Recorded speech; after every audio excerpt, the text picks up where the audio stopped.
Hello everyone, আমি Adri. Welcome to আদরিজ diary.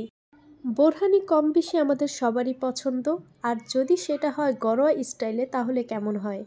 বিয়ে বাড়ির বোরহানি রেসিপি আজকে আমি আপনাদের সাথে শেয়ার করব একদম ঘরোয়া উপকরণ দিয়ে। এখানে আমি কোনো ধরনের প্যাকেট মশলা কিচ্ছু ইউজ করিনি, চলুন দেখে নিই।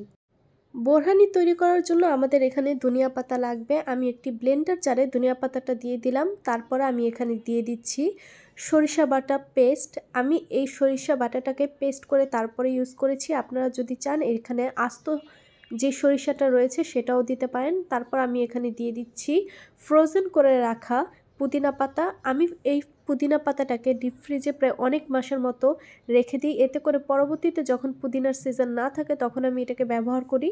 তারপরে দিয়ে দিয়েছি 1 টেবিল চামচের মতো গোলমরিচ গুঁড়ো এবং ছোট্ট সাইজের একটা কাঁচামরিচ। এখন আমি এটাকে ব্লেন্ডার করে নেব। এটাকে খুব সুন্দর করে আমি ব্লেন্ড করে নিয়েছি। এখন আমি এটাকে সাইডে রেখে দিচ্ছি। একটি বড় বাটিতে আমি প্রায় এখানে আধা কেজির মতো টক দই নিয়ে নিচ্ছি এবং এটার ভিতরে আমি সেই ব্লেন্ড করে রাখা উপকরণগুলোকে দিয়ে দিচ্ছি। তারপর আমি এখানে দিয়ে দিচ্ছি প্রায় 2 টেবিল চামচের মতো জিরা গুঁড়ো।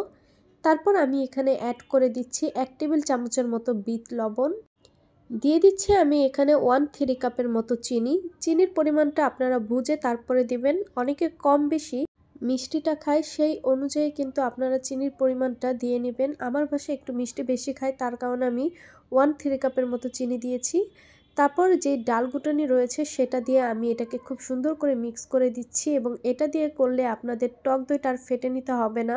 এটা দিয়েই কিন্তু খুব সুন্দর মতো ব্লেন্ড হয়ে যাবে। আর যদি পসিবল না হয় এটা দিয়ে করা, তাহলে আপনারা ব্লেন্ডারে কিন্তু একবার এটাকে ব্লেন্ড করে নিতে পারেন, তাহলেই দেখবেন এটা খুব সুন্দর করে মিহিন হয়ে গেছে। আমি টক দইয়ের সাথে বাকি উপকরণগুলোকে খুব সুন্দর করে ফেটে নিচ্ছি। এই পর্যায়ে কিন্তু আমার বোরহানিটা অনেকটাই রেডি হয়ে গেছে। আমি এটার ভিতরে কোনো ধরনের পানি অ্যাড করিনি। আপনারা চাইলে কিন্তু পানিও অ্যাড করতে পারেন। আমার বাসায় একটু ঘন পছন্দ করে, যার কারণে আমি এখানে কোনো পানি অ্যাড করিনি। এখন আমি একটি ছাঁকনির সাহায্যে এই বোরহানিটাকে একটু ছেঁকে নিব। এতে করে দেখা যায় আমি যে গুঁড়া মশলাগুলো ইউজ করেছি সেগুলোর দানা কিন্তু এই বোরহানির ভিতর থেকে যাবে। যদি আপনারা এভাবে ছেঁকে নেন তাহলে কিন্তু এটা খুব সুন্দরভাবে স্মুথ একটা বোরহানি আপনারা পাবেন। আজকে আমি বোরহানির এই রেসিপিটা চেষ্টা করেছি একদমই ঘরোয়া উপকরণ দিয়ে করতে। তবে এটার টেস্ট কিন্তু বিয়েবাড়ির বোরহানির থেকে কোনো অংশে কম না। আমার বাসায় এই বোরহানিটা আমার হাতের সবাই পছন্দ করে।